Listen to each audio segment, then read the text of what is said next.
Stories. मन का मैल। एक बार सीमापुर गांव में राकेश और पवन नाम के दो भाई रहते थे। राकेश और पवन दोनों भाइयों का आपस में बहुत प्यार था। राकेश बड़ा भाई होने के नाते सारा कारोबार संभालता था। उन दोनों में बहुत अधिक प्यार और लगाव होने के कारण उसका यह मानना था कि उसके छोटे भाई को किसी भी तरह की कोई परेशानी ना हो। इसीलिए राकेश पवन से कारोबार का कोई काम नहीं करवाता था।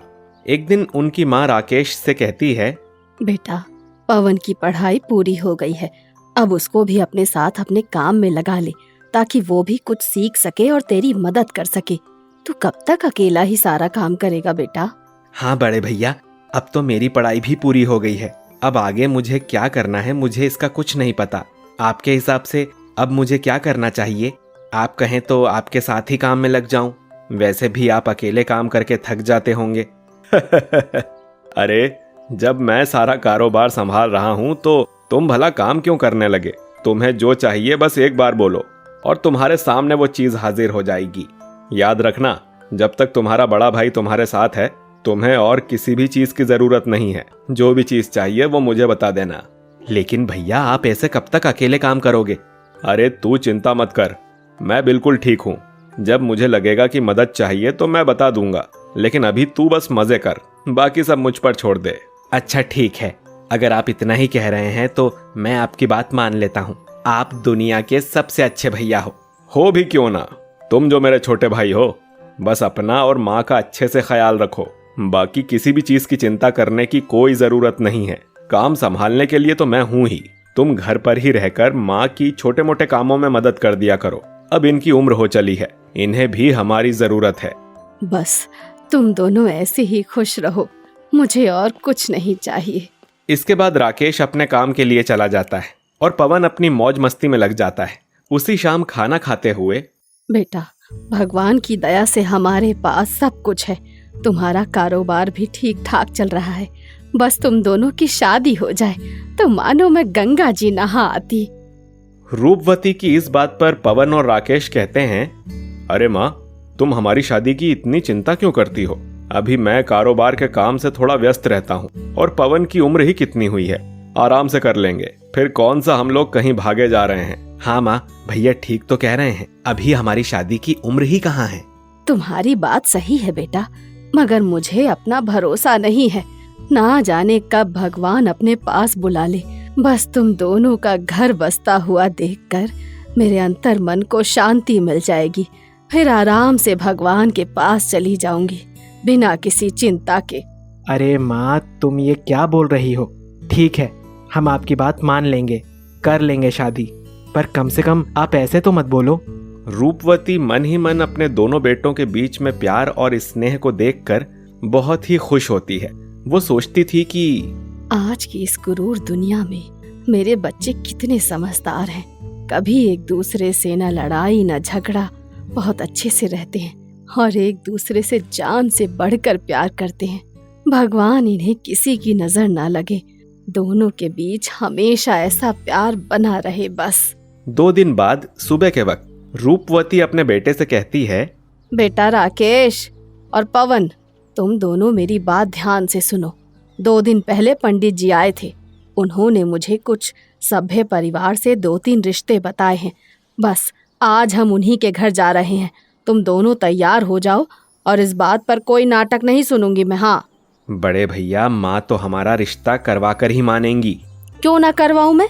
आखिर क्या कमी है मेरे बेटों में? ठीक है माँ, तब तक तैयार हो जाता हूँ। पवन, अटखेलियाँ बंद करो और जाओ, जाकर नहा लो और तैयार हो जाओ। जी भैया, जैसा आप कहें।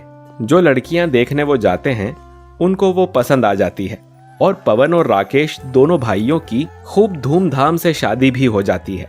अब वे सब अपनी अपनी जिंदगी में बहुत खुश रहते हैं। सब सही चल ही रहा होता है कि शादी के कुछ ही दिनों बाद राकेश की पत्नी सीमा उनके कान भरना शुरू कर देती है। सीमा राकेश से कहती है, मुझसे अब ये और नहीं देखा जाता राकेश। क्या हुआ सीमा? क्या नहीं देखा जाता तुमसे? ऐसी क्या बात हो गई, बताओ। आप सारा दिन दफ्तर में रहते हैं, सारा कारोबार संभालते हैं, हर छोटी बड़ी चीज की टेंशन लेते हैं और तो और रात को थके हारे आते हैं। वहीं दूसरी ओर आपका छोटा भाई और उसकी पत्नी बस मजे से घूमने में लगे रहते हैं। उन्हें घर की जिम्मेदारियों का कोई ख्याल नहीं, बस भाई के पैसे उड़ाने में मजा आ रहा है उनको। इस पर राकेश अपने छोटे भाई का साथ देते हुए बोलता है, हाँ तो ठीक है ना, छोटा भाई है, वो क्यों काम करेगा जब मैं सारे फैसले लेता हूँ और सारा कारोबार संभाल रहा हूँ, घर की सारी छोटी बड़ी चीजों का ख्याल रखता हूँ, इसमें गलत क्या है बताओ।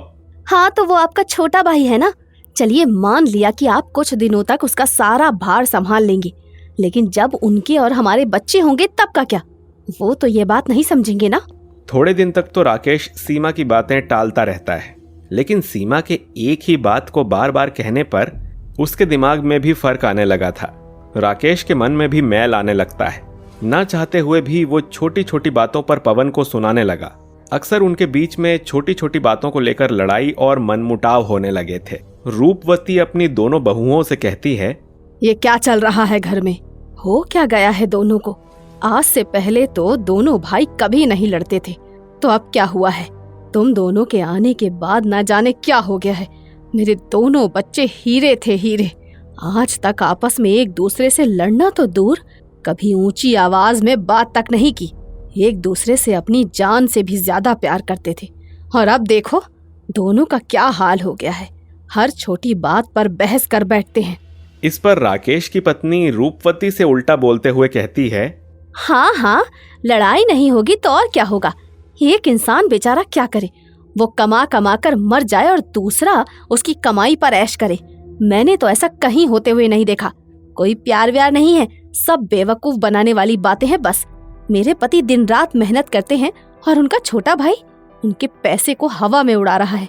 पहले ये सब उनको नहीं दिखता था, लेकिन कब तक वो भी नजरअंदाज करते रहेंगे? सीमा के व्यवहार को देखकर और उसकी कड़वी और उल्टी बातें सुनकर रूपवती को बहुत ही बुरा लगता है, पर वो अब कर भी क्या सकती थी। मानो उसके परिवार की खुशियों को तो किसी की नजर लग गई हो। अगले दिन सुबह दफ्तर में, सर आप निश्चिंत होकर हमारी जमीन ले सकते हैं, ये हमारी वास्तव की सबसे ज्यादा डिमांड वाला सौदा है। हाँ हाँ, आप इसके कागज तैयार करवाइए, बाकी सारी बातें तो हमने कर ही ली हैं। जी सर। और सर पैसों का क्या? पैसों की चिंता मत करिए, पैसे तैयार हैं, बस और कोई गड़बड़ नहीं होनी चाहिए। राकेश घर में बिना किसी को बताए परिवार की प्रॉपर्टी की सारी जमा पूंजी लगाकर एक जमीन खरीदने की सोच रहा था। वो अब अपने किसी भी फैसले में घर वालों को शामिल नहीं करता था। उसने इतना बड़ा फैसला बिना पवन की सलाह के और अपनी माँ को बिना बताए ही ले लिया। जब ये बात पवन को पता चलती है तो वो अपने भाई से बात करने जाता है। भैया ये आपने अच्छा नहीं किया, उस जमा पूंजी में मेरा भी हिस्सा था, और जिस जमीन को आप लेने का सोच रहे हैं असल में वो जमीन उस आदमी की है ही नहीं, वो एक सरकारी जमीन है। मैं इस मामले को अच्छी तरह से जानता हूँ। पवन की इतनी बातें सुनकर राकेश गुस्से में बोलता है, जमा पूंजी में तुम्हारा हिस्सा कब से हो गया? जिस दिन से होश संभाला है मैंने इस कारोबार में अपना पूरा जीवन लगा दिया। वैसे भी ये मेरे पैसे, मुझे तुमसे सीखने की जरूरत नहीं है कि मुझे कहाँ पर खर्च करना है, कारोबार कैसे करते हैं, कारोबार कैसे करना है। अब ये राय तुम मुझे दोगे क्या? इस बात के बाद दोनों भाइयों के बीच बहुत बड़ी लड़ाई हो जाती है और राकेश गुस्से में पवन को घर से निकाल देता है। अब पवन और उसकी पत्नी घर से निकल तो जाते हैं, मगर उनके पास कुछ भी नहीं होता जिससे वो अपना गुजारा कर सके। पवन को छोटा होने के और लाड़ दुलार में पाले जाने के कारण कोई काम करना भी नहीं आता था। राकेश, तुमने ये अच्छा नहीं किया। जिस भाई को तुम इतना प्यार करते थे, आज अचानक से ऐसा क्या हो गया कि तुम उसे सीधे मुंह बात तक नहीं कर रहे और देखना भी पसंद नहीं कर रहे। अगर तुम्हें अपने लाडले बेटे पवन की इतनी चिंता हो रही है ना माँ, तो तुम भी चली जाओ उसी के पास। सीमा की ये बात सुनकर रूपवती कुछ नहीं बोल पाती है। वहीं दूसरी ओर पवन और उसकी पत्नी परेशानियों से गुजर रहे होते हैं।